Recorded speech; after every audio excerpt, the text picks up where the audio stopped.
Assalamualaikum warahmatullahi wabarakatuhu. Magandang araw po sa inyong lahat. Ako po si Asrina Ibasir, isa sa mga reporters ng pangatlong grupo. Ang aking tatalakayin ay patungkol sa mga katangian at bahagi ng paglalahad.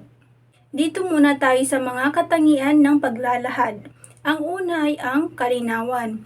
Kailangan ang maging malinaw ang anumang pahayag upang higit na maunawaan ito ng nakikinig o bumabasa, sapagkat kung hindi, ito ay maaaring magbunga ng hindi pagkakaunawaan.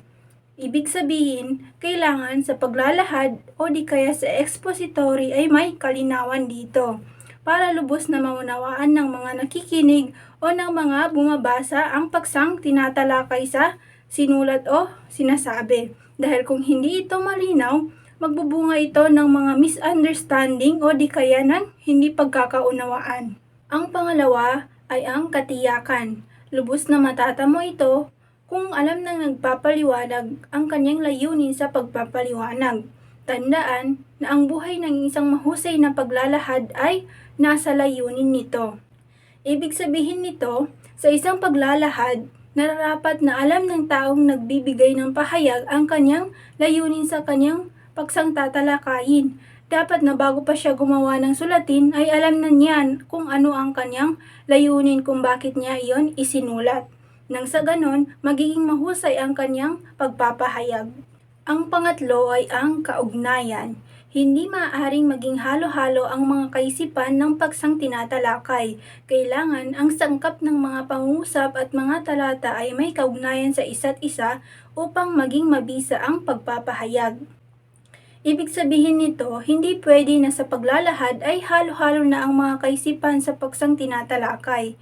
Dapat na magkakaugnay-ugnay o may mga koneksyon ang mga pangusap at mga talata sa iyong paksang inihahayag o tinatalakay para hindi ito nakakalito para sa mga mambabasa o nakikinig. Ang pang-apat ay ang diin. Ang pahayag ay dapat na nagtataglay ng diwang mahalaga o makabuluhan upang maakit at ipagpatuloy ang pakikinig at pagbasa.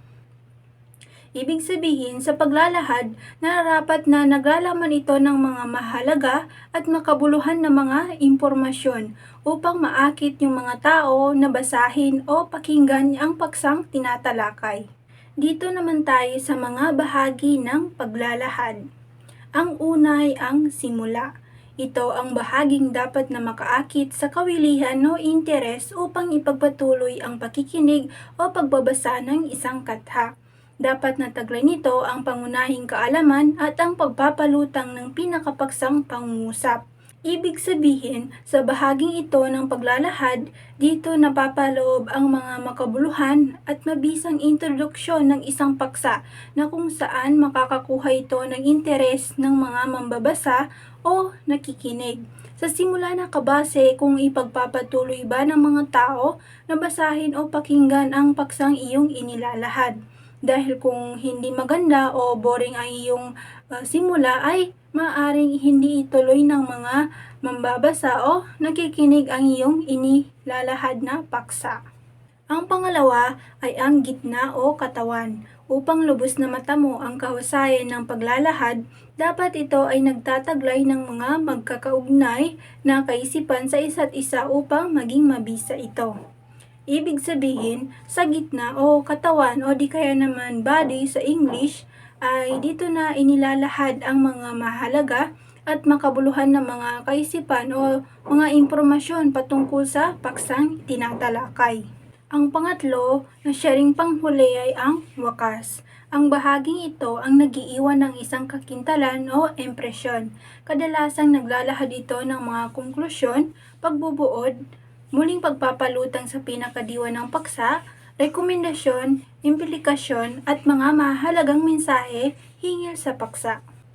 Ibig sabihin, sa bahaging ito ng paglalahad ay dito na inilalahad yung buod o yung mga nabuong konklusyon mula sa paksang tinalakay at yung mga importanteng mensahe na makukuha natin sa paksa. Lahat ng iyon ay makikita o matatagpuan sa wakas.